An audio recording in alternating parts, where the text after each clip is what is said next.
Assalamualaikum warahmatullahi wabarakatuh.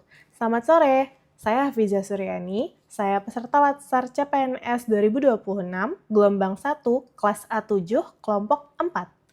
Saya dari Kementerian Imigrasi dan Pemasyarakatan, UPT Kantor Imigrasi kelas 1 non-TPI Serang. Video kali ini berisi pengalaman pembelajaran modul 2 agenda 1 sebagai tugas individu saya. Pembelajaran agenda 2 ini berisikan analisis isu kontemporer dan juga konflik kepentingan. Pembelajaran ini dilaksanakan secara sinkronus dan asinkronus.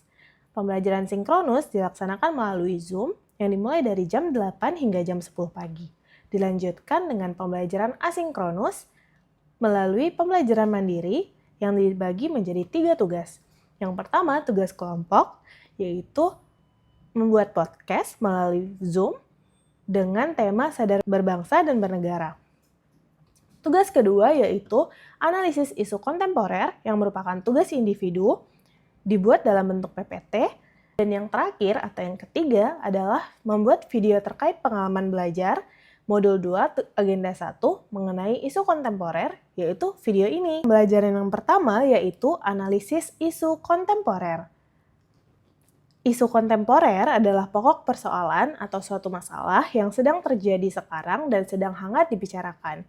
Sedangkan analisis isu kontemporer adalah analisis dari isu tersebut.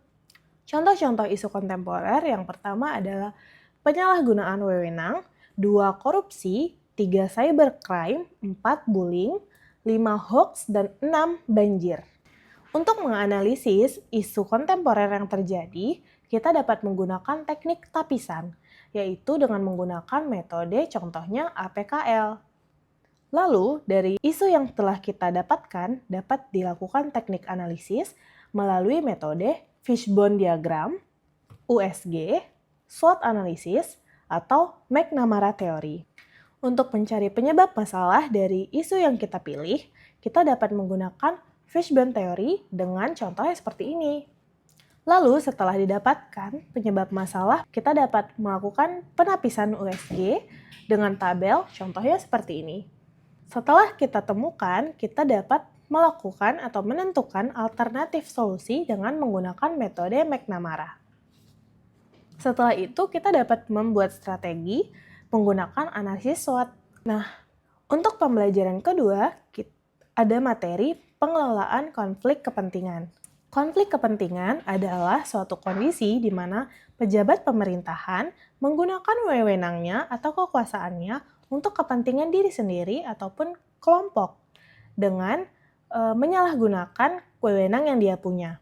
Pengelolaan konflik kepentingan adalah upaya yang dilakukan untuk mengelola proses pengambilan keputusan atau tindakan administrasi pemerintah. Konflik kepentingan itu terbagi menjadi 2 jenis. Yang pertama, konflik kepentingan aktual. Yang kedua, konflik kepentingan potensial. Konflik kepentingan aktual adalah kondisi di mana konflik kepentingan tersebut benar-benar terjadi saat ini.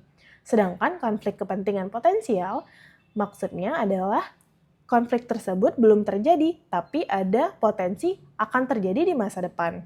Sumber konflik kepentingan contohnya terdapat dari 1. Kepentingan bisnis finansial, 2. Hubungan dengan keluarga atau kerabat, 3. Hubungan afiliasi, 4. Pekerjaan di luar pekerjaan pokok, 5. Hubungan jabatan publik lain yang diemban atau rangkap jabatan.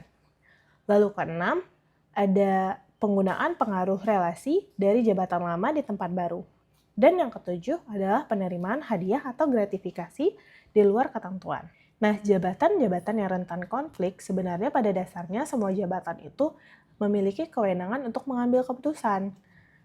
Tapi jabatan yang memiliki resiko konflik kepentingan yang tinggi atau besar, contohnya perencanaan, pembuat aturan atau kebijakan, pengadaan barang dan jasa, pengawasan dan pemeriksaan, pengangkatan promosi, atau kebijakan manajemen SDM. Sekian penjelasan dari pembelajaran yang saya ambil. Sampai jumpa.